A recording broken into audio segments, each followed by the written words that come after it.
이사 28장입니다. 이사 28장 17절, 29절, 이사 28장 마치겠습니다. 이사 28장 26절 말씀 같이 있습니다. 이사 28장 26절 말씀 같이 있습니다. 그의 하나님께서 그에게 교훈을 주사 분별하게 하시며 또 그를 가르치시느니라. 그의 하나님께서 그에게 교훈을 주사 분별하게 하시며 또 그를 가르치시느니라. 생각 기도하겠습니다. 위대하신 우리가 인주하는 감사합니다. 주님께서 오시고 눌러보시고 복을 주셔서 이 시간도 주의 말씀을 풍성하게 쏟아부어 주시옵소서. 늘 깨닫는 영을 주시기로 나오며 또 말씀이 저희 마음에 잘 뿌려지고 또 이것이 모두가 몸이 돋고 자라나서 열매를 맺도록 하시고 또 저희가 강건한 믿음의 소유자, 견고한 믿음의 소유자 되게 하시고 살아있는 믿음으로 주를 섬길 수 있도록 도와주시기를 원합니다. 이 땅에서 저희는 그리스도인으로서 하나님의 아들들로 살아가고 있습니다. 과연 그런 증언들이 차고 넘치도록 해주시고 그런 증거들이 저희 가운데 충만하도록 인도하여 주시옵소서. 아버지 하나님, 말씀이 선포될 때 주의 말씀을 능력 있고 또 영감 있게 경이롭게 받아들이도록 해주시고 그렇게 전달될 수 있도록 도와주십시오. 감사드리며 주의 승리합니다. 아멘. 오늘은 그의 하나님께서 교훈을 주사라는 제목으로 주의 말씀을 전하겠습니다. 이 말씀은 잠언에 집중적으로 나오는 말씀이에요. 교훈, 이 인스트럭션이라는 성경에 한 30몇 번 나오는데 거의 대부분 잠언에 나오는 말씀이에요. 주님은 유달장에 이렇게 말씀하셨습니다.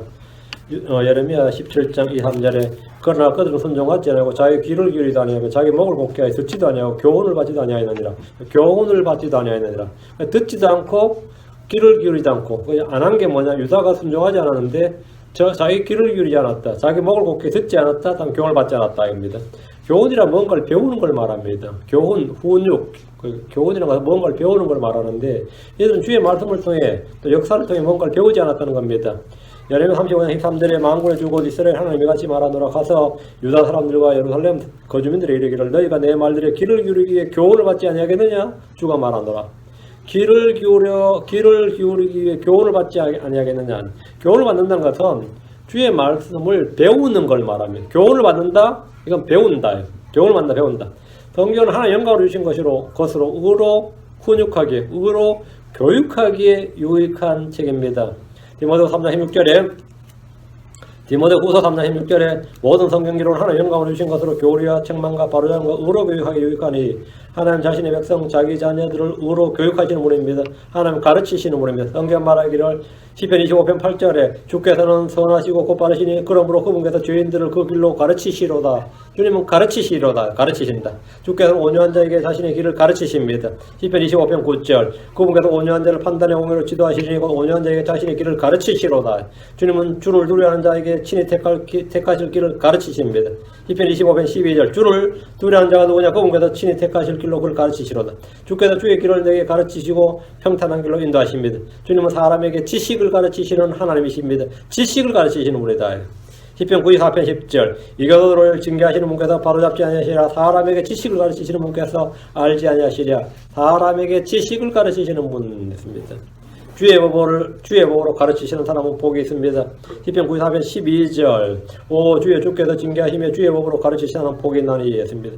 우리 주님은 제자들을 가르쳤고 무리들을 반복해서 가르치셨습니다. 주님은 말들을 누르다니시며 가르치셨습니다. 주님은 안식에도 해당해서 가르치셨습니다. 주님의 핵심 사역은 가르치는 것이에요. 이 말은 안식으로 가르쳤다. 이 말은 하루도 빠지지 않고 쉬는 날이 없이 가르쳤다는 말입니다. 성령님께서는 우리에게 모든 것을 가르치십니다. 우리는 사람이 가르치는 말이 아니라 성령님께서 가르치시는 말로 말합니다. 하나님의 은혜는 우리를 가르칩니다. 주님은 너희 위에 내 멍에를 메고 내게 배우라. 그리하면 너희가 너희 혼을 위한 안식을 찾으라 하였습니다. 배우라. 주님은 가르치시고 우리는 배우게 됩니다. 그게 바로 교훈을 주사 교훈을 받는 겁니다. 자, 그럼 본문을 보겠습니다. 28장 17절 이사 28장 17절 내가 또한 줄에 따라 판단의 공의를 부과하며 추에 따라 의를 부과하리니 우박이 거짓말의 피난처를 휩쓸며 물들이 그 숨는 곳에 넘치리라. 독특한 말씀이네요. 줄에 따라 판단의 공의를 부과하며 추에 따라 의를 부과하리니 이거는 그냥 와닿는 말씀이죠. 주님께서 줄에 따라 판단의 공의란 말이 여기 지금 우리가 쓰고 있는 흠정령 성경에 이 판단의 공의라고 이렇게 이제 번역이 되어 있는 단어가 뭐냐면 이제 저지먼트예요. 저지먼트라는 것은 재판입니다. 심판, 재판이죠.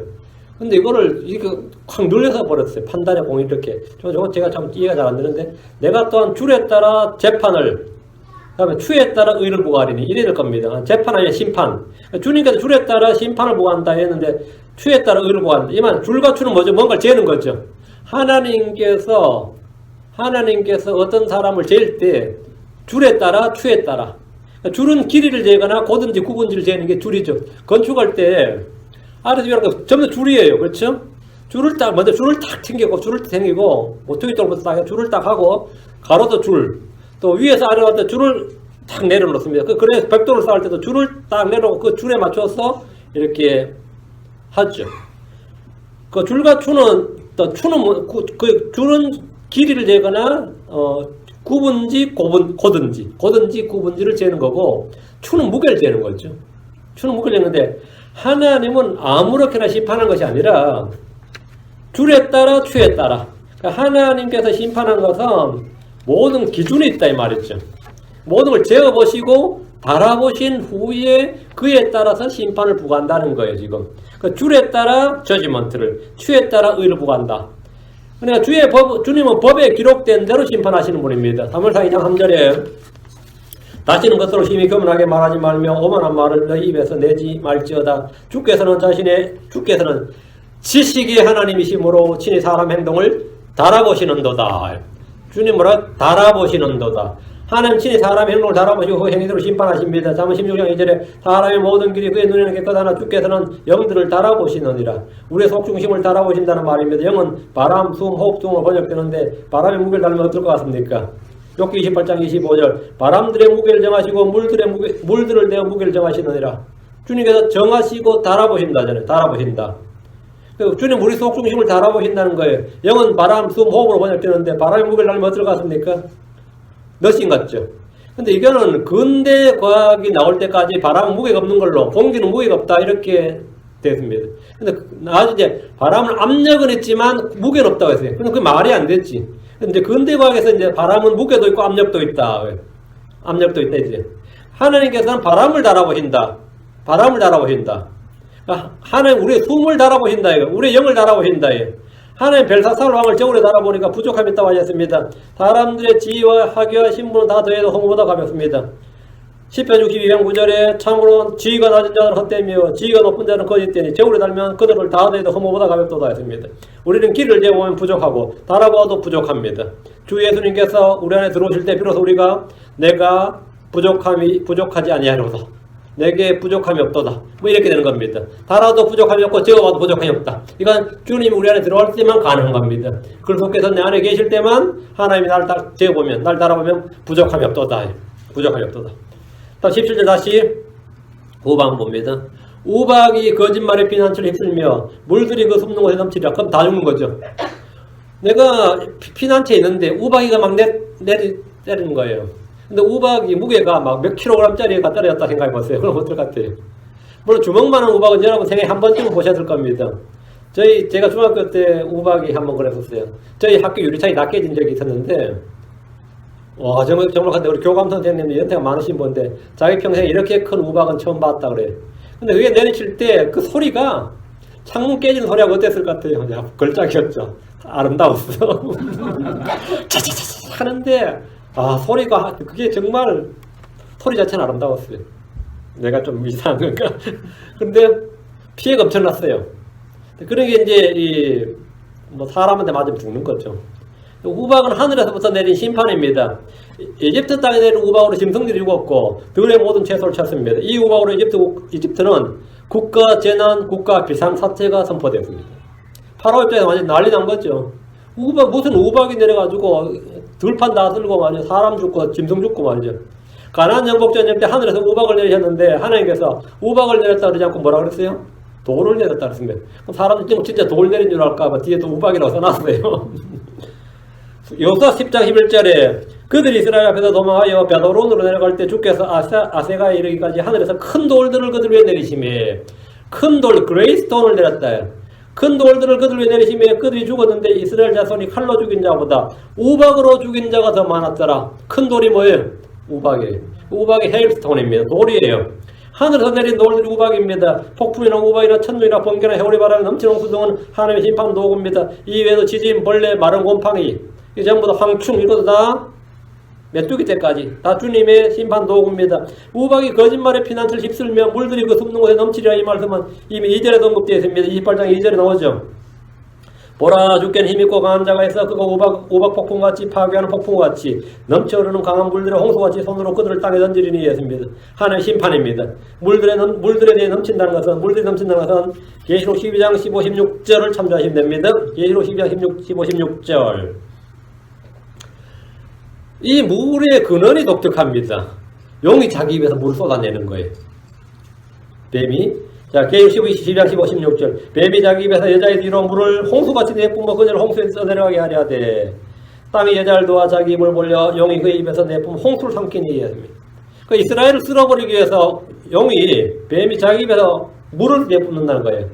한 구절 더 보고 보면 하박국 3장 10절 하박국 3장 10절 산들이 주를 보고 떨어서면 물이 넘쳐 흘러 지나갔고 기품이 자기 목소리를 내며 자기 손을 높이 들었나이다. 여러분 물이 넘쳐 흘러 지나갔고 했죠. 물이 넘쳐 흘러 지나갔고 이 물은 노아의 대홍수처럼 온 땅을 넘는 것은 아니지만 엄청난 양의 물이면 틀림없습니다. 그러다 이스라엘을 쓸고 지나가는 거예요. 하나님께서 다행히 용의 입에서 나온 물이 이스라엘 덮치려고 할 때 이 물이 그 덮칠 수 없도록 앞에 지진을 이렇게 해서 땅속으로 다 삼켜버린 거예요. 그래서 이스라엘이 당하지 않았죠. 예. 어쨌든 이스라엘이 이 물로 인해 죽게 부르짖게 됩니다. 예레미야 41장 2절에 주가 이같이 말하노라 보라 물들이 북쪽에서 일어나 넘치는 홍수가 되어 그 땅과 그 안에 있는 모든 것 즉 그 도시와 그 안에 거하는 자들 위에 넘치리니 그때 사람들이 부르짖으며 그 땅의 모든 거주민이 울부짖으리라. 홍수 피해가 어마어마한 거예요. 그 이스라엘 다 쓰러가 이제 이스라엘은 이 홍수로 죽는다 그건 아니었습니다. 하나님께서 남은 자들을 하기 위해서 지진을 일으켜 해서 물을 다 땅속으로 흡수시켜 보낸 거죠. 이 물에 죽는 자들은 많을 겁니다. 어디 숨어있다 해도 물이 넘치면 숨은 장소 아무 소용없게 됩니다. 우박과 물의 심판입니다. 17절이고 18절 그런즉 사망과 맺은 너희 언약이 무효가 되며 지옥과 맺은 너희 합의가 서지 못하며 넘치는 채찍이 나갈 때 너희가 그것에 예시 밟히리라. 앞에서 한번 나왔죠. 앞에 나온 거하고 요거는 요거는 약간 미래적으로 해석합니다. 예수님은 사망과 지옥의 열쇠를 가지신 분입니다. 그분은 죽으셨지만 부활하셨고 지옥에 가셨지만 다시 나오는데 아무 어려움이 없이 무사히 아무 어려움이 나오셨는데 이는 그분께서 열쇠를 사망과 지옥의 열쇠를 가지셨기 때문입니다. 본문에서 사망과 맺은 언약, 지옥과 맺은 합의라는 것은 짐승과 적그리스도에 맺은 언약을 말합니다. 이건 예언적인 겁니다. 앞에서 이제 역사적인 건 설교를 지난 시간에 했고요. 다니엘 9장 27절입니다. 펴시기 바랍니다. 다니엘 9장 27절 사망과 맺은 언약, 지옥과 맺은 언약은 뭐냐면 적그리스도와 맺은 언약을 말합니다. 다니엘 9장 27절 그가 많은 사람과 한 일에 동안 언약을 확정하리니 그가 그 일에 한 중간에 희생물과 봉헌물을 거치게 하며 또 가증한 것들을 뒤덮기 위하여 심지어 완전히 끝날 때까지 그것을 황폐하게 할 것이요 작정된 그것이 그 황폐가 쏟아지리라 하니라. 여러분 한일의 동안 그가 많은 사람과 한일의 동안 언약을 확정하기 했죠. 이스라엘과 적그리스도 언약을 확정한단 말이죠. 7년간 언약을 확정하는데 언약은 중간에 깨집니다. 적그리스도 이스라엘은 7년간 평화 언약, 중동 평화 조약을 맺을 겁니다. 이것은 빌 클린턴이 맺었던 언약과는 전혀 다른 겁니다. 미국의 역대 대통령의 가장 큰 업적 중에 하나로 치려면 중동 평화 조약을 만드는 거예요. 근데 이게 대통령이 하지는 못해요. 근데 이제 대통령마다 이제 중동 평화 조약을 몇 번이나 서명하게 하려고 미국에 불러다가 했죠. 피엘로 의장 불러다. 근데 피엘로 죽어버리지만 다음에 이스라엘 수상 불러다 둘이 사인하라고 막 협박까지 해가면서 사인하라고 해가지고 하고 이거 소용 쪽지죠. 근데 어쨌든 빌 클린턴 때 이제 제대로 한번 말해서 막 획기적인 평화냐 그런데 그게 다 아무 소용이 없었죠. 근데 이제 뭐 지금 대통령은 뭐 평화 같다 다 쓸데없어이다 이건 전부 다 가식적인 것이고 되지 않는 소리고. 지금 현실적이지. 그러니까 지금 미국과 유럽 유엔에서 반복해서 체결하려고 하는 조약이 뭐냐면 중동 평화안이에요. 이스라엘과 그 주변 나라의 언약입니다. 하나님 그들이 맺은 언약을 사망의 언약, 지옥과 맺은 언약이라고 하는데 그의 정체가 바로 짐승, 적그리스도 사악한 자, 불법자, 짐승이기 때문입니다. 사망과 지옥은 7봉인이 열릴 때 창백한 말과 함께 등장합니다. 계시록 6장 8절에 이에 내가 바라보니 보라 창백한 말이라 그 위에 산 자의 이름은 사망인데 지옥이고 함께 따라다니더라. 그들이 땅에 4분의 1을 다스릴 원성을 받아 칼과 굶주림과 사망과 땅의 짐승들로 죽이더라. 야곱의 고난에 올리는 이 대환란 때 이들은 자신들이 맺은 언약과 관계없이 죽임을 당합니다. 죽임을 당해요. 지금 18절 넘치는 채찍이 나갈 때 너희가 그것에 의해 짓밟히리라 했는데 대환란 때 유다가 당할 고난을 말합니다. 이들은 짐승이 짓밟히고 하늘에 떨어진 용과 그의 천사들이 짓밟히고 이 교도들에게 짓밟힙니다. 19절 18장 19절 그것이 나아가기 시작할 때 너희를 붙잡으리라. 아침마다 그것이 지나가며 밤낮으로 지나가리니 그 소식을 깨닫는 것이 다만 괴로움이 되리라. 그것은 뭐냐? 18절에 그것은 18절에 나오는 19절에 나오는 그것은 18절에 나오는 넘치는 채찍들을 말합니다. 넘치는 채찍이 나아가기 시작할 때부터 대환란이 시작할 때부터 말이에요. 넘치는 채찍은 다른 말로 야곱의 고난은 큰 환란입니다. 우리가 대환란이라고 하는 이 고난은 곧바로 이스라엘을 붙잡게 됩니다. 아침마다 그것이 지나가며 밤낮으로 지나가리니 이 말은 시도 때도 없이 계속된다는 말입니다. 대환란은 쉼이 없습니다. 이 환란의 고통을 느끼고 싶다면 예레미야 예가를 읽고 요한계시록 6장에서 19장까지 읽어보면 됩니다. 그 소식을 깨닫는 것이 다만 괴로움이 되리라 했죠. 주의 날에 대해 알면 기쁨이 되는 것이 아니라 괴로움이 됩니다. 주의 날은 진노와 맹렬한 분노라는 잔혹한 날입니다. 주의 날은 이교도가 됩니다. 주의 날은 크고 심히 두려운 날입니다. 주의 날은 어둠이요 빛이 아닙니다. 그래서 그 소식을 깨닫는 것이 다만 괴로움이 되리라. 그 소식을 깨닫는 것이 괴로움이 되리라. 성경을 제대로 아는데 오히려 힘든 거죠. 성경을 정확히 알면, 이 대환란에 대해 정확히 알면 그걸 겪을 사람들이 너무 힘든 이야기. 우리는 그전에 휴가 된다는 거 아니까 기쁜 거지. 만약 우리가 이거 통과한다 그러면 이거 공부하면서 우리 죽겠다. 미치겠다. 지금 이래 되는 거지. 안 그러겠어요? 환란 통과로 온다 아니라 환란 후 휴가 하는 날은 뭔 취미로 사는지 모르겠어요. 성경 공부를 안 하는 건지. 20절입니다. 침상은 사람이 그 위에서 몸을 펴기에 너무 작고 이불은 그가 속에 들어가 몸을 감싸기에 너무 좁으니라. 이거 참 재밌는 표현이죠. 이 구절은 불편을 토하는 명문인데 뭐라고 해야 될지 모르겠습니다. 너무 작은 침상이 너무 작은 이불입니다. 할 수 없이 침상에서 최대한 몸을 웅크리고 이불을 덮어야 되는데 그마저도 쉽지 않은 정도의 크기입니다. 잠을 자는 이유가 물론 잠이 와서 잠을 자는 이유가 하나 있고 하나는 뭐냐면 아프면 어떻게 하죠? 자라 그러죠. 괴로움을 잊기 위해 자는 것도 있습니다. 괴로움을 잊기 위해서. 근데 괴로움을 잊기 위해서 지금 자는 거 이상해요. 괴로움을 잊기 위해서 너무 괴로우니까 괴로움이 다만 깨닫는 것이 괴로움이라잖아요. 그거라도 잠시 잊어보려고 하는 게 이제 술 먹는 거 아니면 자는 건데 침상에 올라갔더니만 뭐라고? 너무 짭짜잖아.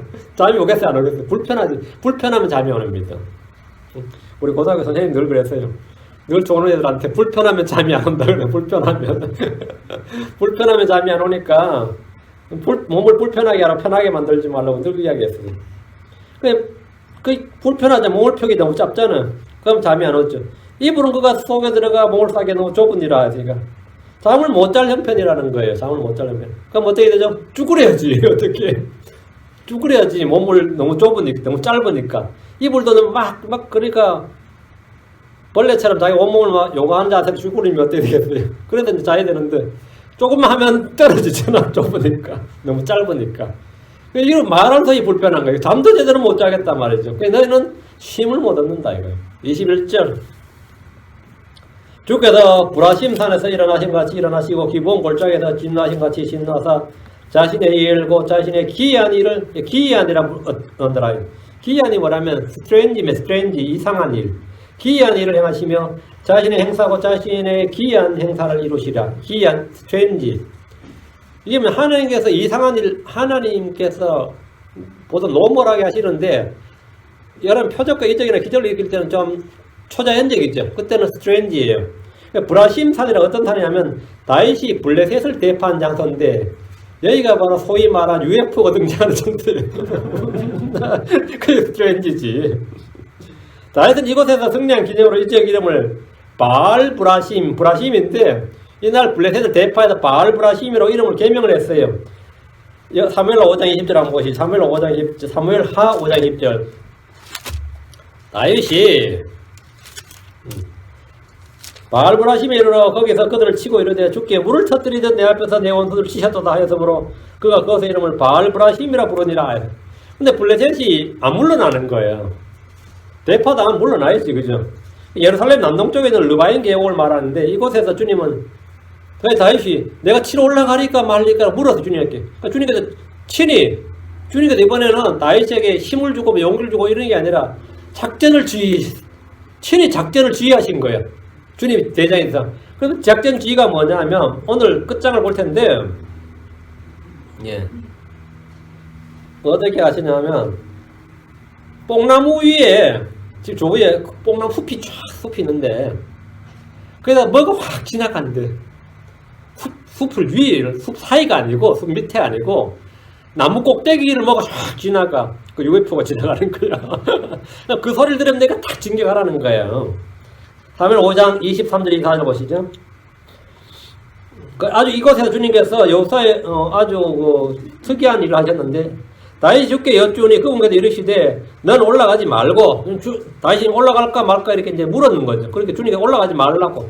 주님 친히 지금 세부 작전을 전략이 아니라 작전을 말씀해요. 넌 올라가지 말고 그들 뒤로 돌아서 후위로 돌아가지고 뽕나무 숲을 맞은편에서 그들 습격하되 뽕나무 숲을 꼭대기에서 누군가가 가는 소리를 듣거든요. 건드라요. 뽕나무 숲을 꼭대기에서 누군가가 지나간대. 그러니까 이건 사람은 아니죠. 천사들이겠지 뭐.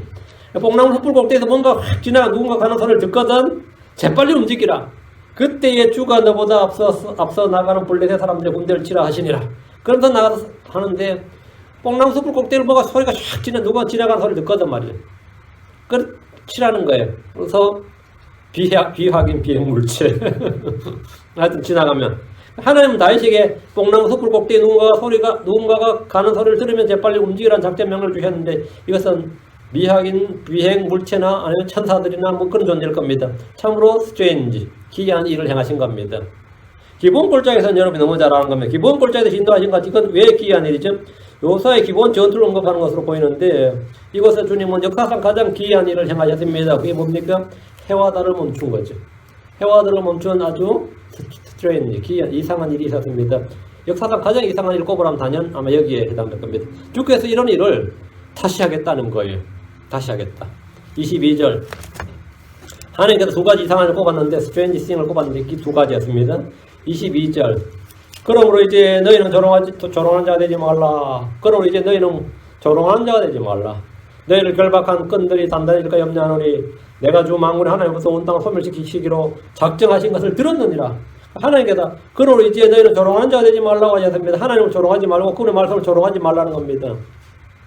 하나님을 조롱하지 말고 그분의 말씀을 조롱하지 말라고요. 지금 정치인들은 주를 믿는다고 국가에 더 튼튼해지느냐, 주를 믿는다고 경제가 더 좋아지느냐 조롱합니다. 전에 이거 미국 대통령이었던 버락 후세인 오바마. 버락 오바마의 그 미들네임 후세인입니다.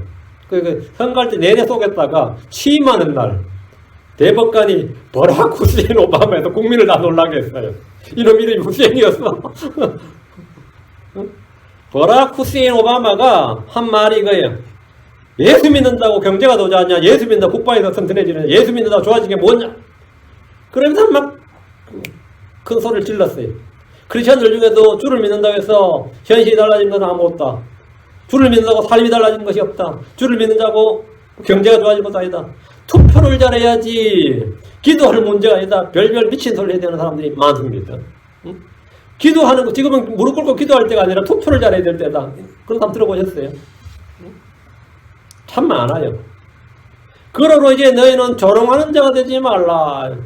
그들은 뭔가 조롱을 합니다. 인권, 평화, 복지, 자유를 외치면서 이런 일은 기독교가 해야 될 일이 아니라 하나님 하실 일이 아니고 누가 할 일을 생각합니까? 진보적 좌파 세력이 할 일이라고 생각합니다. 하나님 없는 평화는 있다 오지 않습니다. 하나님 없는 자유는 존재하지 않습니다. 지금은 특히 기독교를 조롱한 자들이 많습니다. 교회와 목사들, 크리스천들을 조롱하는 일이 넘치도록 많습니다.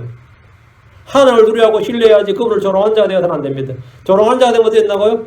너희를 결박한 끈들이 단단해질까 염려하노라. 너희를 결박한 끈들이 단단해진다. 점점 더 속박이 된다 이거죠. 점점 더 포로가 되는 거예요. 하나님을 조롱하면 조롱할수록 내가 자유로워지는 게 아닙니다. 그 사람 더 힘들어져요. 더 짓눌립니다. 주의 영이 계신 곳에 자유가 있습니다. 고린도 3장 11절에 이제 주께서는 그 영이시니 주의 영이 계신 곳에 자유가 있느니라. 꾸준히 진리의 말씀에 가면 자유롭게 됩니다. 아들이 자유롭게 하면 그는 자유하게 됩니다. 성경은 자유업전입니다. 그러나 조롱하는 자들이 되면 점점 더 속박의 끈들이 단단해집니다. 속박의 끈들이 단단해져요. 여러분 이 교회하고 전에 이 교회 온 분들 대부분 전에 어느 교회 다니던 분들이 많이 오죠. 거의 처음부터 이 교회 보면 거의 지금 아무도 없는 것 같아요. 차이가 있죠. 자유롭지. 이 교회 자유롭잖아요. 솔직히 자유로울 것 같은데. 몇백 배 자유로울 겁니다. 특히 직분을 맡았던 사람들. 22절. 내가 주 만군의 하나님으로부터 온 땅을 소멸시키기로 작정하신 것을 들었느니라. 내가 주 만군의 하나님으로부터 온 땅을 소멸시키기로 작정하신 것을 들었느니라. 끔찍한 말입니다. 주의 날입니다. 주의 날에 관한 말씀인데 하나님은 소멸시키는 불이시기 때문입니다. consuming fire예요. 개혁성경은 소멸하는 불이죠. 소멸하는 불과 소멸시키는 불하고 차이가 뭔 같아요? 소멸하는 불은 자기가 소멸되는 거죠. 주는 소멸하는 불인지라 못 되는 거죠. 소멸되어버린, 주님이 소멸되어버린 거죠. 그럼 말이 안 되고, 주님은 뭔가를 소멸시키는 불이죠. consuming fire입니다. 주님은 자신의 입에 영으로 저 사악한 자를 소멸시킵니다. 주님은 온 땅을 소멸시킵니다. 스바냐 1장 2절 3절. 주가 말하노라. 내가 그 땅에서 모든 것을 철저히 소멸시키리라. 내가 사람과 짐승을 소멸시키고 하늘의 날짐승과 바다의 물고기를 소멸시키며 타락한 자와 더불어 걸려 넘어지지 않은 것을 소멸시키고 그 땅에서 사람을 끊으리라. 주가 말하노라. 세상 이렇게 끔찍한 말은 없습니다. 어떻게 이렇게 철저히 소멸시킨다는 말이, 이거는 뭐 이스라엘 백성과 싸우러 온 모든 백성들도 이렇게 소멸됩니다. 이 장면은 굉장히 두렵고 떨리는 장면입니다. 스가랴 14장 12절. 스가랴 14장 12절. 주께서 예루살렘과 싸운 모든 백성들을 칠 때 내리실 재앙이라니 곧 그들이 발로 설 때 그들의 살이 소멸되고 그들의 눈이 그들의 눈구멍 속에서 소멸되며 그들의 혀가 그들의 입 속에서 소멸될 것이요. 이건 요즘 말하면 핵전쟁이죠. 태왕국을 썼을 때 일어나는 현상인데 이게 그날에 그렇게 일어난다는 거예요. 그날에. 그들의 눈이 눈구멍 속에서 소멸된다죠. 그들의 혀가 입 속에서 소멸된다. 발로 설 때는 그들의 살이 소멸된다. 그냥 녹아나버리는 거예요. 얼마나 강력한 열인지 그냥 사람이 그렇게 되는 거예요. 그러나 주의 백성 이스라엘은 소멸되지 않습니다. 말라기 3장 6절에 나는 주라 변치 아니하나니 그러므로 너희 야곱의 아들들이 소멸되지 아니하였느니라. 그러므로 너희 야곱의 아들들이 소멸되지 아니하였느니라. 이스라엘은 지금까지 소멸되지 않았고 앞으로도 위기는 많지만 주께서 그 계시기에 소멸되지 않습니다. 23절 이사야 28장 3절 23절. 너희는 귀를 기울여 내 목소리를 들으라. 귀를 기울이고 내 말을 들으라. 하나님이 언제나 하시는 말씀이 겁니다. 귀를 기울여 주의 목소리를 듣고 주의 말씀을 들을 때 믿음이 옵니다. 내가 하나님의 말씀을 들으면 뭐가 온다고요? 말씀을 들었는데 뭐가 와요? 믿음이 온다고. 하나님의 말씀을 들으면 믿음이 오면 하나님의 말씀은 믿음의 말씀이에요. 하나님의 말씀은 믿음의 영입니다. 하나님의 말씀을 들었는데 자유가 와요. 자유의 영입니다. 하나님의 말씀을 들었는데 뭐가 소망이 옵니다. 하나님의 말씀을 들으면 그냥 오는 거예요. 그게. 근데 말씀을 들으려 하지 않으면 망합니다. 파라오는 모세를 통해 말씀하신 주의 음성을 들으려 하지 않았다가 망했습니다. 이스라엘은 주의 목소리를 들으려 하지 않으므로 망했습니다. 유다도 마찬가지입니다. 주의 말씀을 귀 기울여 듣는 것이 복이고 성공입니다. 주의 말씀을 듣지 않는 것이 망하는 겁니다. 역대기야 24장 19절에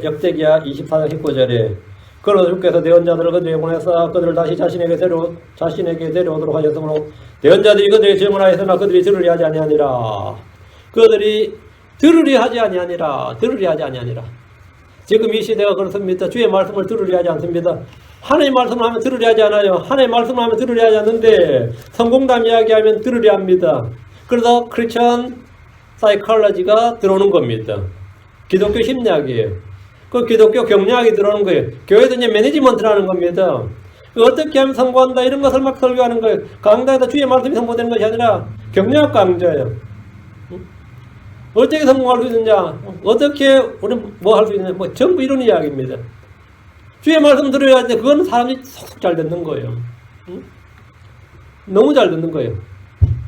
이것이 유다가 망한 원인입니다. 사람들은 당시 국제정세를 말하고 이스라엘이 유다가 힘이 없었다, 정치력이 없다, 외교력이 없었다, 별별 진단을 다 하지만 성도들에게는 그런 외적인 원인은 문제될 것이 없습니다.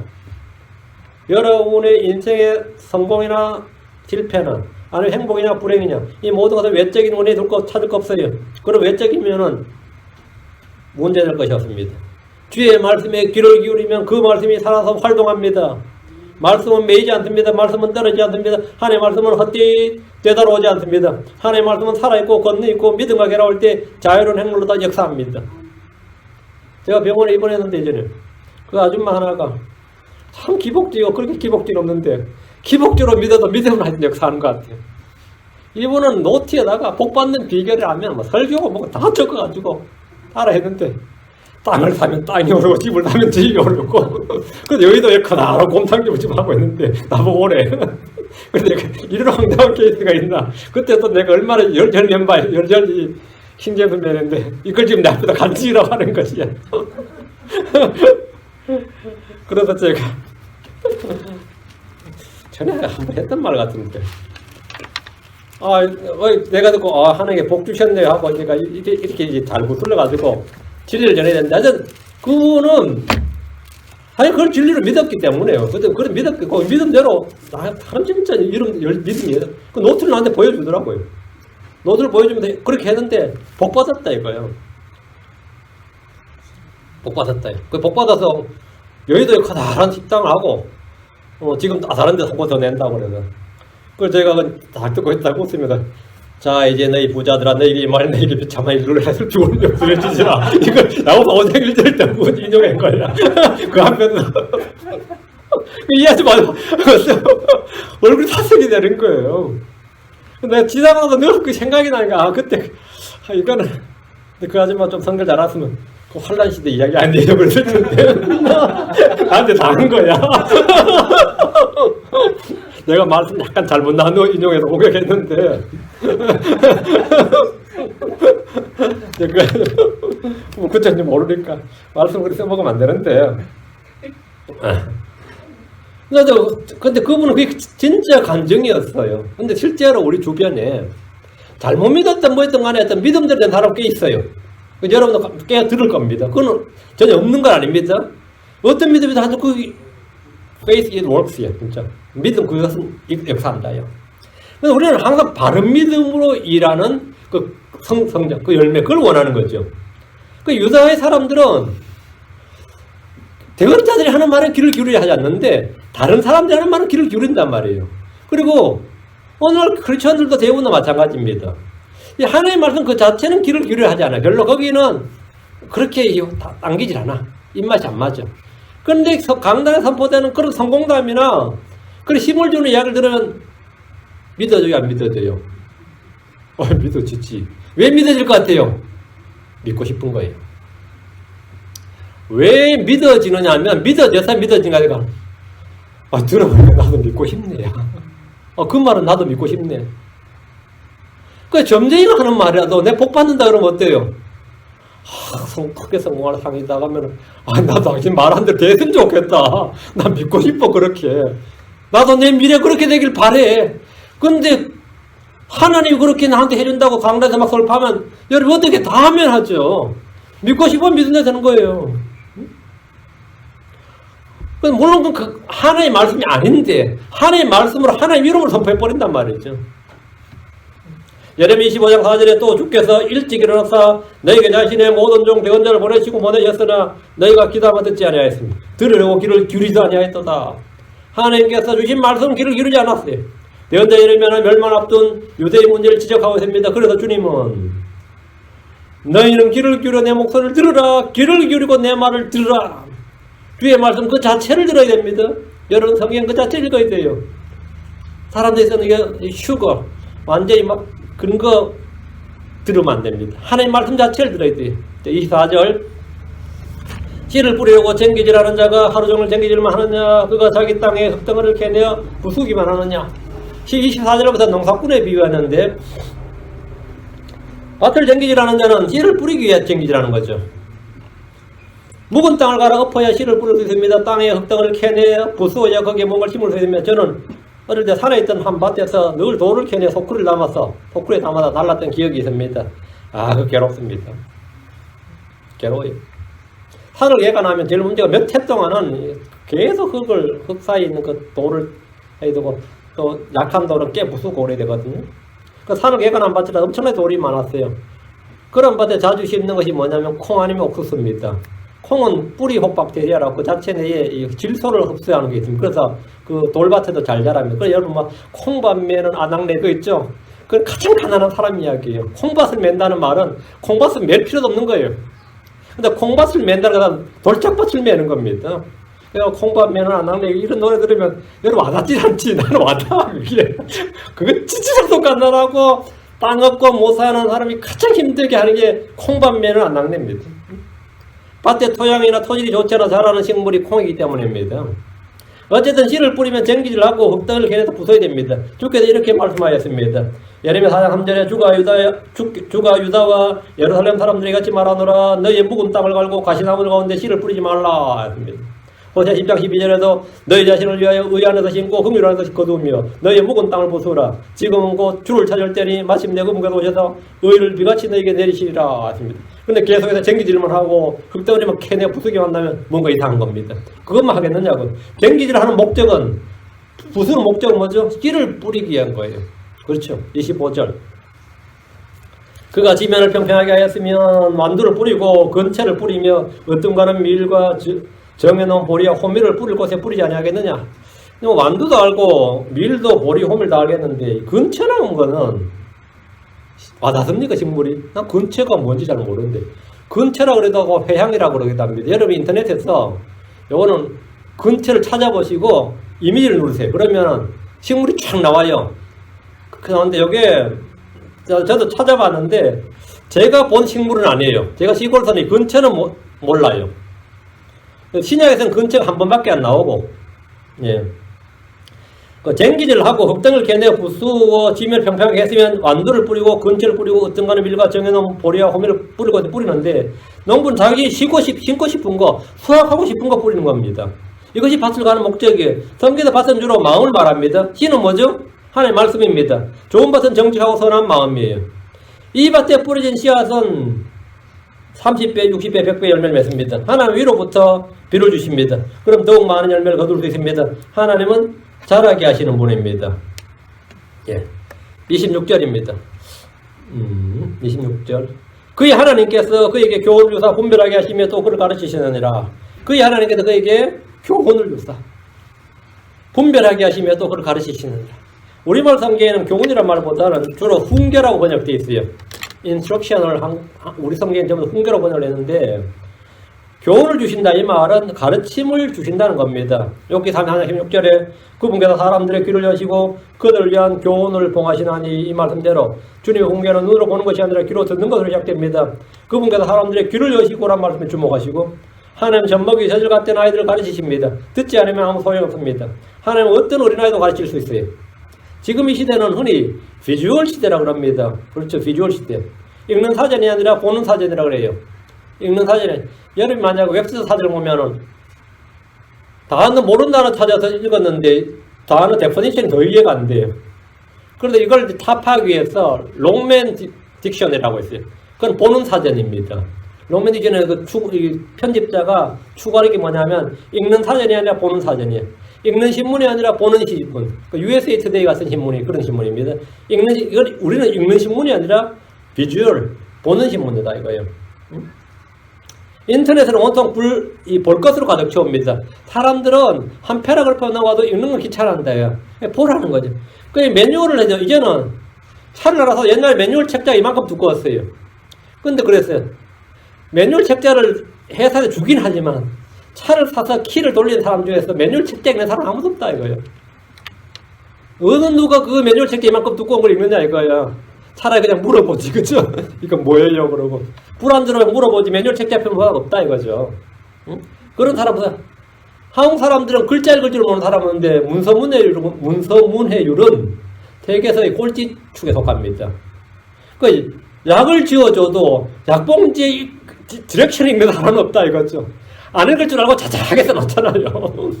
왜 읽고 싶어 하지도 않고, 읽어도 뜻을 제대로, 글자는 다 하는데, 문해력은 잘 없다고요.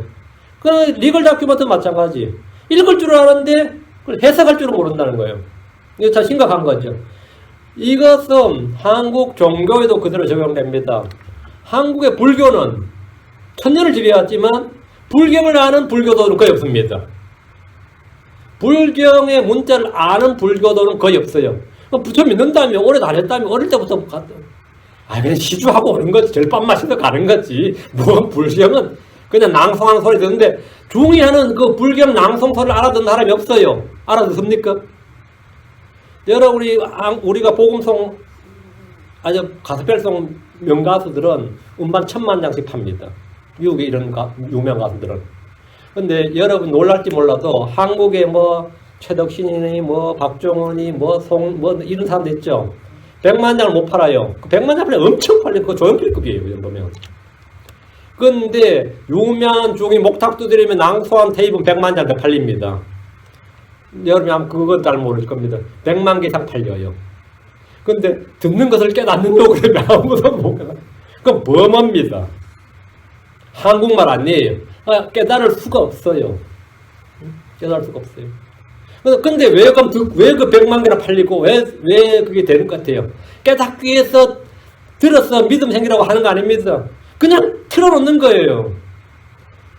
문서문에는 필요 없다 이거야. 불경은 필요 없다. 한국 종교는 경전을 필요로 하지 않습니다. 한국 사람은 다 제4제 유교입니다. 조선 500년 유교입니다. 그렇죠? 지금도 유교겠네. 유교 경전 읽어본 사람이 있습니까? 없습니다. 그거는 성경관에 있는 학자들만 읽어봤지. 자, 한국 기독교 천만입니다. 성경 읽느냐? 읽느냐 이거예요. 성경 읽느냐? 아느냐? 있든지 없든지 상관이 없어요. 목사님 말씀 그냥 듣고 설교 듣고 성금한 끝이야. 그러니까 한국 종교는 경전이 필요치 않는 종교다 그럽니다. 필요치 않는. 지금 시대 그렇다면.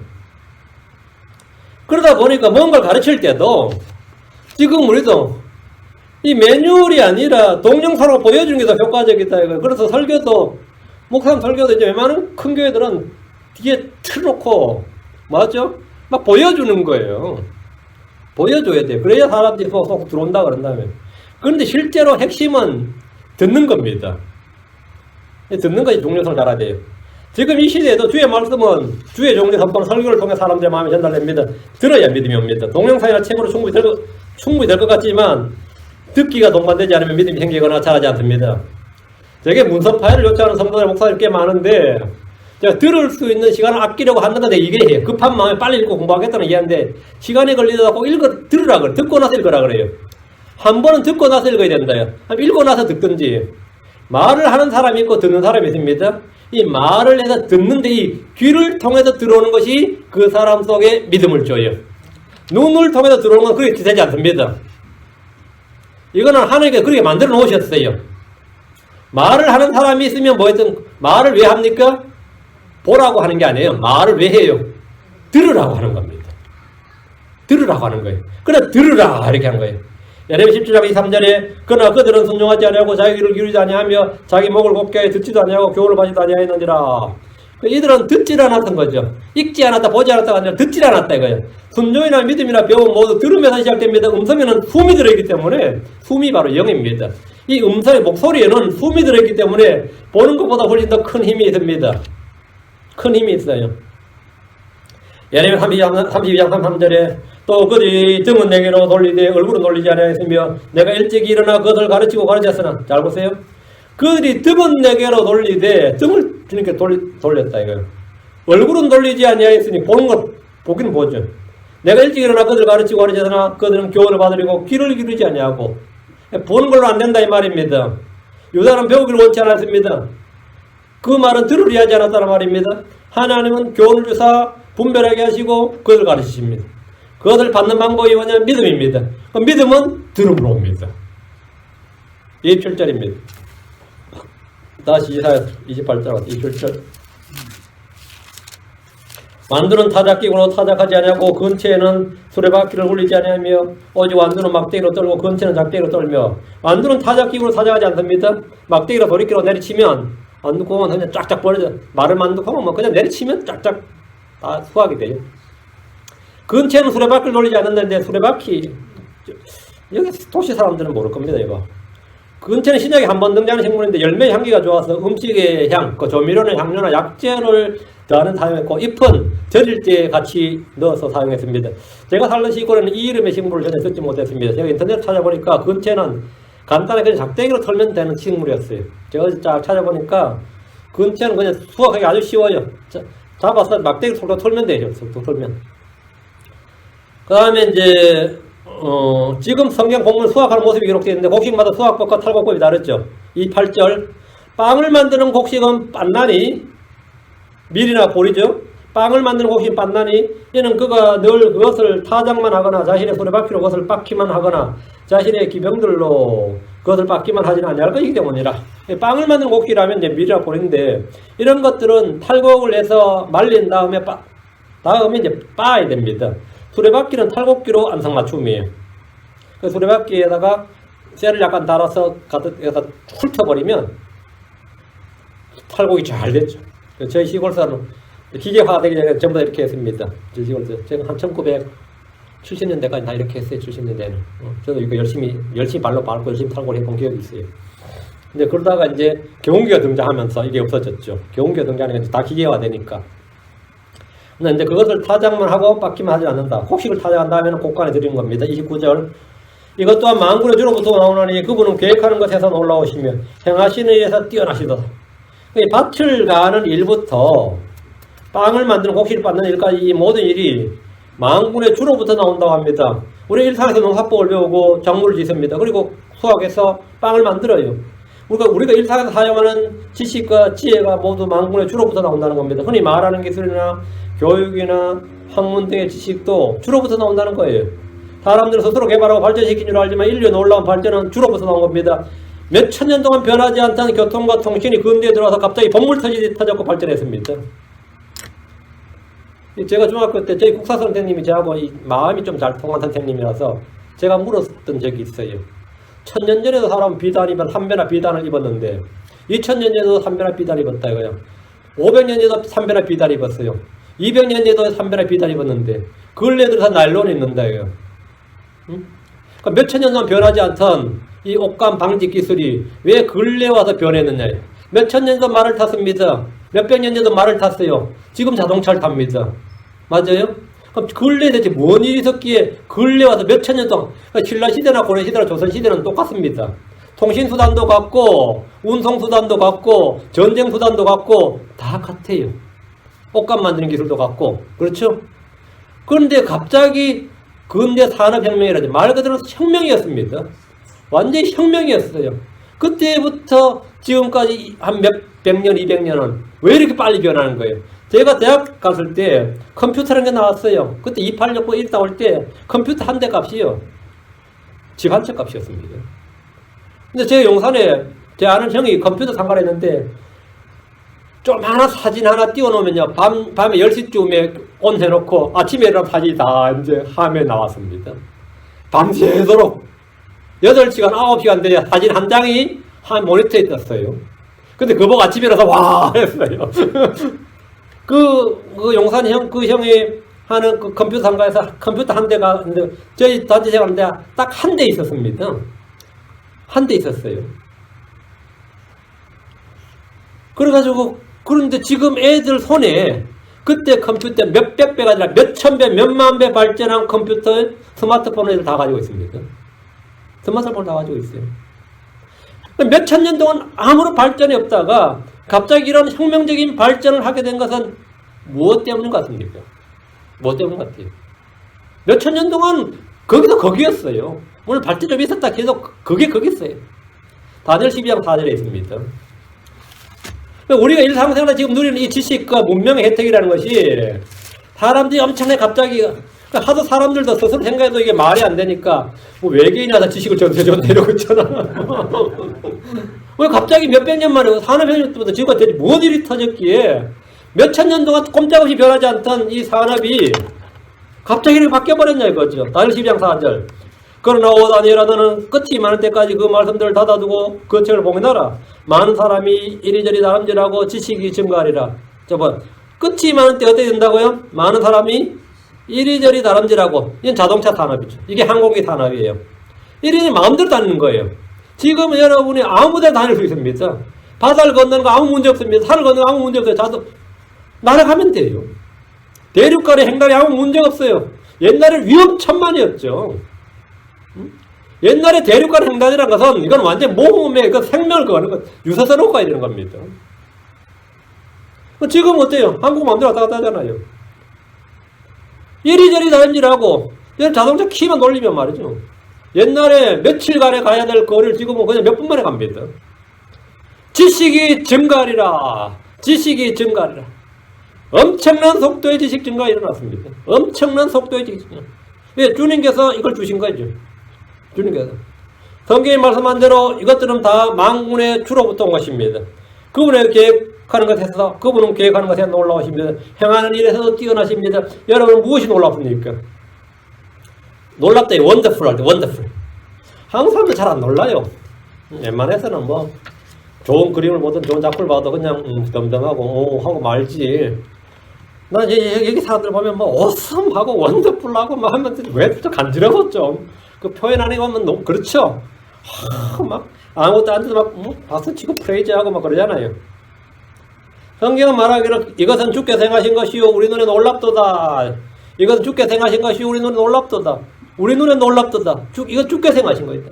주께서 행하신 일은 모두 놀랍습니다. 성경으로는 창세기 1장 1절부터 경이로움의 연속입니다. 처음에 하나님께서 하늘과 땅을 창조하셨느니라. 어머나. 근데 사람들이 하면 놀라는 게 아니라 그냥 무덤덤하죠. 하나님께서 하늘과 땅을 창조하신 것, 6일 동안 말씀으로 만들어 나가는 과정은 그냥 놀라움의 연속입니다. 사람을 자신의 형상과 자신의 모습으로 만드셨다는 것은 더욱 놀랍습니다. 주의 말씀이 경이롭지 않다면 우리는 놀랄 것이 거의 없을 것입니다. 시편 119편 129절에 주의 증언들이 놀라움으로 내 혼이 그것들을 지키나이다. 주의 증언들이 놀라움으로. 여러분 창세기 다 놀랍습니다. 출애굽기 있는 내용은 더 놀랍어요. 하늘에서 만나가 내렸다. 놀랍잖아요. 그게 안 놀라워? 하늘 금도리가 떨어져 놀라워? 만나 띄운 가지고 놀라질 않아. 주의 증언들이 놀랍습니다. 주의 말씀은 너무나 놀라운 진짜 AW 주의 지식이 놀랍습니다. 시편 139편 6절에 그런 지식이 내게 너무 놀라우며 높아서 내가 너희 것에 미치지 못하나이다. 무엇보다도 예수로서는 놀라우신 분입니다. 그분의 이름이 놀라우시니 원더풀입니다. 예수님의 이름이 놀라우신입니다. 이사야 5장 6절에 이는 하나 이고로에 태어났고 하나를 위해 주셨는데 그의 이름이 그의 어깨는 정권이 놓이고 그의 이름은 놀라우시니 원더풀 좋은 자 카운슬러. 콤마 빼고 원더풀 카운슬러 하면 안 되고요. 놀라우시 카운슬러. 놀라우시니 좋은 자 강하신 하나님 Mighty God Everlasting Father. 평화의 통치자 The Prince of Peace 할 것이기 때문이라. 주 예수는 하나님의 신비요 우리의 이해를 뛰어넘는 놀라우신 분입니다. 우리는 주께서 행하신 일이나 그분의 말씀이나 그분의 계획이 모두 놀라울 뿐입니다. 놀라울 뿐이에요. 계시록 15장 3절에 하나님의 종 모세의 노래와 어린 양의 노래를 부르며 이르되 주 하나님 전능자여 주의 일들은 크고 놀랍나이다. 성도들의 왕이여 주의 일들은 의롭고 참되나이다. 주의 일들은 뭐라고요? 크고 놀랍나이다. 주의 일들은 다 크고 놀랍습니다. 놀랍죠? 다 크고 놀라워요. 이런 것에 아무런 감흥이 없고 감동이 없고 느낌이 없다면 다른 무엇에서부터 뜨겁게 타오르기를 내가 원한다면 말이죠. 여러분 다 쏟게 됩니다. 하나님의 말씀, 하나님의 일들에서 전혀 이 원더풀이 안 되는데 근데 자꾸 내 속에서 다들 뜨겁게 타오르기를 원해. 그러면 악한 영이 많은 거예요. 악한 영이 많아요. 그게 오늘날 그 은사주의입니다. 사람들은 예수님이 행하는 말에 놀랐고 그분이 행하는 이적과 기적과 표적에 놀랐습니다. 그분의 교리에 깜짝 놀랐습니다. 예를 복음 들다 보면 크게 놀라니라 깜짝 놀라니라 이상히 여기니라 놀랍다는 건 굉장히 많아요. 응? 왜? 놀랍지 안 놀라울 게 없지. 얼마나 놀랍겠어요. 주님께 주님에 대해서 놀랍지 않는 사람은 훗날 짐승을 보고 놀라게 됩니다. 짐승이 만든 형상이 막 말하면 놀랍죠. 짐승이 만든 형상이 막 말을 한단 말이에요. 그럼 막 놀랐죠. 그럼 그를 따르게 됩니다. 주님께 놀라지 않는 사람들은 엉뚱한 것에 놀라고 마술에 놀라고 이런 데서 막 더 놀라고 그래요. 그런 거 보고 와 경탄하고 그러는데 하나님 말씀으로 이런 거 다 했다 그래보세요. 말씀으로. 그런데 아무도 안 놀라. 응? 말씀으로 하늘과 땅을 다 지으시고 다 했다 그래서 아무도 안 놀라요. 그런데 맞는 형상이 그냥 말을 몇 마디 하면 막 놀라가지고 자빠지는 거지. 안 놀라겠어요? 놀라죠. 마술단지 막 속이는 것도 놀라는데. 그건 놀라게 됩니다. 우리는 놀라우시니 하나님께서 행하시는 모든 일, 하나님 그분은 계획하신 것에 놀랍고 지식에 놀랍고 정언들이 놀랍고 그분이 행하신 일들이 크고 놀랍다. 주님이 바로 원더풀이다. 주님에 대해서 여러분이 경이로움을 가지시기 바랍니다. 주님에 대한 경이로움. 그 경이로움에 대한 반응이 뭐냐면 한 단어로 경배입니다. 주님의 경이로움을 내가 마음에 느끼고 체험하고 그 경이로움에 대해서 내가 이성적으로 감성적으로 반응하는 게 뭐냐? 그게 월십이에요. 그게 월십이에요. 기도합시다. 위대하게 걸어가 인주하는 감사하며 주님께 또 오시고 은혜를 베푸시고 이 시간 말씀 선포했습니다. 선포한 말씀들이 성도들 마음 가운데 깊이 간직되게 해주시옵소서. 은혜 베풀어 주시옵소서. 하나님께서 우리에게 늘 교훈을 주시고 가르쳐 주시고 깨닫게 해주시고 또 자라나게 해주시고 하나님의 영광이 되게 해주시기를 간구합니다. 아버지 하나님 도와주십시오. 감사드리며 주의 믿습니다. 아멘.